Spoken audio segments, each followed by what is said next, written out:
ഇന്ന് നമ്മൾ തയ്യാറാക്കാൻ പോകുന്നത് കുറുകിയ ചാറോട് കൂടിയിട്ടുള്ള ഒരു മീൻകറിയാണ്. അപ്പോൾ നമ്മൾ തേങ്ങാപ്പാൽ ഒഴിക്കുകയോ ഒന്നും ചെയ്യാതെ തന്നെ നല്ല കട്ടിയുള്ള നല്ലൊരു മീൻകറിയാണ് നമ്മൾ ഉണ്ടാക്കാൻ പോകുന്നത്. നമുക്കിത് ഏത് മീൻ വെച്ചിട്ടും ചെയ്യാം കേട്ടോ. ഇങ്ങനെ കഷ്ണം മീൻ തന്നെ അവിടെ നിന്നില്ല, കുഞ്ഞു മീനൊക്കെ വെച്ചിട്ട് ഇതുപോലെ ചെയ്തെടുക്കാം. അപ്പം നമുക്ക് ഈ ഒരു രീതിയിൽ ചെയ്തെടുക്കുകയാണെങ്കിൽ നല്ല കട്ടിയായിട്ടുള്ള നല്ലൊരു മീൻ കറി കിട്ടും. അപ്പോൾ നമുക്കിത് എങ്ങനെ ഉണ്ടാക്കുന്നത് നോക്കാം. അപ്പോൾ അതിന് വേണ്ടിയിട്ട് ഞാനൊരു ചട്ടി അടുപ്പത്ത് വെച്ചിട്ടുണ്ട്. എന്നിട്ട് നമ്മൾ അതിലേക്ക് കുറച്ച് വെളിച്ചെണ്ണ ഒഴിച്ച് കൊടുക്കുകയാണ്. എന്നിട്ട് ഇതിലേക്ക് ഞാൻ കുറച്ച് ഉലുവയാണ് കേട്ടോ ഇട്ട് കൊടുക്കുന്നത്. ഒരു 1/4 ടീസ്പൂൺ ഉലുവ ഇട്ട് കൊടുത്തിട്ടുണ്ട്. പിന്നെ ഞാനിതിലേക്ക് ഒരു 1/4 ടീസ്പൂൺ പെരിഞ്ജീരകം ചേർത്ത് കൊടുക്കുകയാണ്. വലിയ ജീരകമില്ലേ, ആ ഒരു ജീരകം കൂടെ ചേർത്തിട്ട് നമ്മളിതൊന്ന് പൊട്ടിച്ചെടുക്കുകയാണ്. അപ്പോൾ നമ്മൾ ഈ സമയത്ത് ഫ്ലെയിം നന്നായിട്ട് കുറച്ച് വെക്കുക, അല്ലാന്നുണ്ടെങ്കിൽ എല്ലാം കൂടെ അങ്ങ് കരിഞ്ഞു പോകും പൊട്ടിയിട്ട്. ഇപ്പം നമ്മൾ ജീരകവും ഉലുവയൊക്കെ നന്നായിട്ട് പൊട്ടിയിട്ടുണ്ട്. ഇനിയിപ്പോൾ നമുക്കിതിലേക്ക് കുറച്ച് ചെറിയുള്ളി ഇട്ട് കൊടുക്കാം. അപ്പോൾ ഞാനിത് കുറച്ച് അധികം തന്നെ ചെറിയുള്ളി ഇട്ടിട്ടുണ്ട് കേട്ടോ. കാരണം മീൻ കറിക്ക് എപ്പോഴും ചെറിയുള്ളിയാണ് ടേസ്റ്റ്. ഇനിയിപ്പോൾ ചെറിയുള്ളി ഇല്ലയെന്നുണ്ടെങ്കിൽ നിങ്ങൾ വലിയ ഉള്ളി വേണമെങ്കിലും ചേർത്ത് കൊടുക്കാം. ഇനി ഞാൻ ഇതിലേക്ക് കുറച്ച് വെളുത്തുള്ളി, ഒരു 2-3 അല്ലി വെളുത്തുള്ളി, പിന്നെ ചെറിയൊരു കഷ്ണം ഇഞ്ചി ചെറുതായിട്ട് അരിഞ്ഞത്, പിന്നെ ഒരു 2-3 പച്ചമുളക് നടു കീറിയിട്ടുള്ളത്, ഇതെല്ലാം കൂടെ ചേർത്ത് നമ്മൾ നന്നായിട്ടൊന്ന് വഴറ്റി കൊടുക്കുകയാണ്. ഇപ്പോൾ നമ്മൾ ചെറിയുള്ളിയൊക്കെ നന്നായിട്ടൊന്നിങ്ങനെ വഴന്നിട്ടുണ്ട്. ആ ഒരു പച്ചമുളകിൻ്റെ ഒക്കെ പച്ചമുളകൊക്കെ മാറിയിട്ടുണ്ട്. ഇനിയിപ്പോൾ നമുക്കിതിലേക്ക് ഒരു 2 തക്കാളി മിക്സിയിൽ അടിച്ചിട്ടൊന്ന് ചേർത്ത് കൊടുക്കാം. അപ്പോൾ നമ്മൾ തക്കാളി കട്ട് ചെയ്തിട്ട് ചേർക്കാതെ ഇതുപോലെ മിക്സിയിൽ അടിച്ചിട്ട് തന്നെ ചേർത്ത് കൊടുക്കുക കേട്ടോ. അപ്പോഴായിരിക്കും കറിക്ക് നല്ലൊരു കട്ടിയൊക്കെ കിട്ടുക. എന്നിട്ട് നമ്മളിത് നന്നായിട്ടൊന്ന് ഇങ്ങനെ മൂപ്പിച്ചെടുക്കുകയാണ്. ആ ഒരു തക്കാളിയും വെളിച്ചെണ്ണയും എല്ലാം കൂടെ അങ്ങ് ഉള്ളിയും എല്ലാം നന്നായിട്ടൊന്ന് ഇങ്ങനെ ഒന്ന് മൂത്തിട്ട് ഒരു തക്കാളിയുടെ പച്ചമണമൊക്കെ ഒന്ന് മാറുന്ന വരെ ഒന്ന് നന്നായിട്ടൊന്ന് വഴറ്റി കൊടുക്കുക. ഇപ്പോൾ നന്നായിട്ട് ആ തക്കാളിയൊക്കെ ഇങ്ങനെ തിളച്ച് വരുന്നുണ്ട്. ഇനിയിപ്പോൾ നമുക്കിതിലേക്ക് വേണ്ട മസാലപ്പൊടികളൊക്കെ ഇട്ട് കൊടുക്കാം. ഞാനിതിലേക്ക് ഒരു 2 ടേബിൾ സ്പൂൺ മുളക് പൊടി ചേർത്ത് കൊടുക്കുന്നുണ്ട്. ഇതധികം എരിവില്ലാത്ത മുളക് പൊടിയാണ് കേട്ടോ. നല്ല എരിവുള്ള മുളക് പൊടിയാണെങ്കിൽ ഒരു 1.5 ടേബിൾ സ്പൂൺ ചേർത്ത് കൊടുത്താൽ മതി.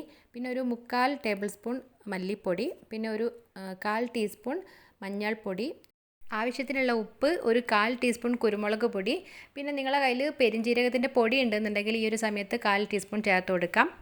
അപ്പോൾ എൻ്റെ കയ്യിൽ പൊടി ഇല്ലാത്തതുകൊണ്ടാണ് ഞാൻ എണ്ണയിൽ ആദ്യം ആ ഉലുവ ഇടുന്ന സമയത്ത് പെരിഞ്ജീരകം കൂടെ ഇട്ടിട്ട് പൊട്ടിച്ചിട്ടുള്ളത്. അപ്പോൾ നിങ്ങളുടെ കയ്യിൽ പൊടി ഉണ്ടെന്നുണ്ടെങ്കിൽ ആ സമയത്ത് ആ ഒരു പെരിഞ്ജീരകം ഇടാതെ ഈ ഒരു സമയത്ത് നമ്മൾ പൊടി ചേർത്ത് കൊടുത്താലും മതി. ഈ സമയത്ത് നമ്മൾ ഫ്ലെയിം നന്നായിട്ടൊന്നിങ്ങനെ കുറച്ച് വെക്കുക. അപ്പോൾ എന്നിട്ട് നന്നായിട്ട് ഈ ഒരു മസാലപ്പൊടിയുടെ ഒരു പച്ചമണമൊക്കെ മാറുന്ന വരെ നന്നായിട്ട് വഴറ്റിയെടുക്കാം. അപ്പോൾ ആ ഒരു മസാലയൊക്കെ നന്നായിട്ടൊന്നിങ്ങനെ വഴന്നിട്ട് ആ ഒരു തക്കാളിയിലുള്ള വെള്ളമൊക്കെ ഒന്ന് വറ്റിയിട്ട് എണ്ണയൊക്കെ ഒന്നിങ്ങനെ തെളിഞ്ഞ് വരും. അപ്പോൾ ആ ഒരു സമയം വരെ ഒന്ന് ഇളക്കി കൊടുത്താൽ മതി. പിന്നെ നമ്മളിതിലേക്ക് കുറച്ച് കറിവേപ്പില ഇട്ടിട്ടൊന്ന് ഇളക്കി കൊടുക്കുക. പിന്നെ ആവശ്യത്തിനുള്ള വെള്ളം ചേർത്ത് കൊടുക്കുക കേട്ടോ. അപ്പം നമ്മൾ വെള്ളം ഒരുപാട് ചേർക്കേണ്ട ആവശ്യമില്ല. നമുക്ക് ആ ഒരു മീനൊക്കെ ഒന്ന് വേവാനുള്ള ഒരു വെള്ളം മാത്രം മതി. ഇനി നമ്മൾ ഫ്ലെയിം ഒന്ന് അത്യാവശ്യം കൂട്ടി വെച്ചതിന് ശേഷം നമ്മൾ അടച്ച് വെച്ചിട്ട് ഒരു 5 മിനിറ്റ് നന്നായിട്ടൊന്നിങ്ങനെ തിളപ്പിച്ചെടുക്കുകയാണ്. ഇപ്പം നമ്മൾ ആ ഒരു കറി നന്നായിട്ടൊന്നിങ്ങനെ തിളച്ചൊക്കെ വന്നിട്ടുണ്ട് കേട്ടോ. അപ്പോൾ നന്നായിട്ടൊന്നിങ്ങനെ കുറുകിയൊക്കെ വരുന്നുണ്ട്. ഇപ്പോൾ നമുക്കിതിലേക്ക് ഇനി കൊടംപുളി ചേർത്ത് കൊടുക്കാം. അപ്പോൾ ഞാനൊരു 3-4 കൊടംപുളി ചേർത്ത് കൊടുത്തിട്ടുണ്ട്. അപ്പോൾ നിങ്ങൾക്ക് ഇതിന് പകരം വാളംപുളിയാണെന്നുണ്ടെങ്കിൽ അത് ഒഴിച്ച് ചേർത്ത് കൊടുത്താലും മതി. എന്നിട്ടൊരു 2-3 മിനിറ്റ് നന്നായിട്ടൊന്നിങ്ങനെ തിളച്ചതിന് ശേഷം നമുക്ക് ഇതിലേക്ക് വേണ്ട മീനൊക്കെ ചേർത്ത് കൊടുക്കാം. അപ്പോൾ നമുക്കിതിന് ഏത് മീൻ വേണമെങ്കിലും ചേർത്ത് കൊടുക്കാം കേട്ടോ. അപ്പോൾ ഞാൻ ഇതുപോലുള്ളൊരു മീനാണ് ചേർത്ത് കൊടുക്കുന്നത്. ആ ഒരു സൈഡിൽ മുള്ളുള്ള ഒരു മീനില്ലേ, ആ ഒരു മീനാണ് ചേർത്ത് കൊടുക്കുന്നത്. അപ്പോൾ എനിക്ക് ഈ മീനിൻ്റെ പേരറിയില്ല കേട്ടോ. അപ്പോൾ ആ ഒരു മീൻ നമ്മൾ ഓരോന്നായിട്ടൊന്നിങ്ങനെ ചേർത്ത് കൊടുക്കുക. ഇത് ഏകദേശം ഒരു 750 ഗ്രാം മീനുണ്ടാവും. അപ്പം നമ്മൾ അത്രയും മീൻ ചേർത്ത് കൊടുത്തിട്ട് നന്നായിട്ടൊന്നിങ്ങനെ ഇളക്കി കൊടുക്കുക.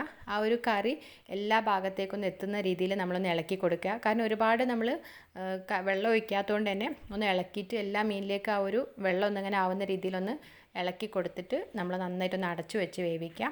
അപ്പോൾ മീനൊക്കെ കുറച്ച് സമയം കഴിയുമ്പം വെന്ത് തുടങ്ങും. അപ്പോൾ വെന്ത് കഴിഞ്ഞാൽ പിന്നെ നമ്മൾ ഇളക്കുമ്പോൾ ആ മീനൊക്കെ മുറിഞ്ഞു പോകും.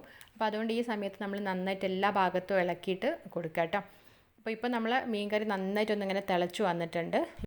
ഇപ്പോൾ കണ്ടില്ലേ, നമ്മളെ കറിയൊക്കെ നന്നായിട്ടൊന്നിങ്ങനെ കുറുകിയൊക്കെ വന്നിട്ടുണ്ട്. ഈ ഒരു സമയത്തേക്ക് ഞാൻ ഇതിലേക്ക് കുറച്ച് കറിവേപ്പിലയും കൂടെ ചേർത്ത് കൊടുക്കുകയാണ്. എന്നിട്ട് ചെറുതായിട്ടൊന്നിങ്ങനെ ഇളക്കിയതിന് ശേഷം ഞാൻ ഇതിൽ ഉപ്പ് നോക്കുകയാണ് കേട്ടോ. അപ്പോൾ ഉപ്പ് നോക്കിയപ്പം കുറച്ച് കുറവാണ്. അപ്പോൾ നമ്മൾ കുറച്ചും കൂടെ ഒന്നിങ്ങനെ ഉപ്പ് ചേർത്ത് കൊടുക്കാം. ആ ഒരു മീനിലേക്കൊക്കെ ഇങ്ങനെ പിടിക്കാനുള്ള കുറച്ചും കൂടെ ഒന്ന് ഉപ്പ് ചേർത്താൽ മതി. എന്നിട്ട് നമ്മൾ നന്നായിട്ടൊന്ന് ഇളക്കിയിട്ട് ആ ഒരു ഫ്ലെയിം ഒന്ന് ഓഫ് ചെയ്യാണ്. ഞാനിതൊന്ന് അടച്ച് വെക്കാൻ കേട്ടോ. കുറച്ച് സമയം ആ ഒരു മീൻ കറി ഒന്നിങ്ങനെ അടച്ച് വെച്ചിട്ട് അതിലൊന്ന് ഇരിക്കണം. അപ്പോഴാണ് ആ കറക്റ്റ് ഒരു ടേസ്റ്റ് വരിക.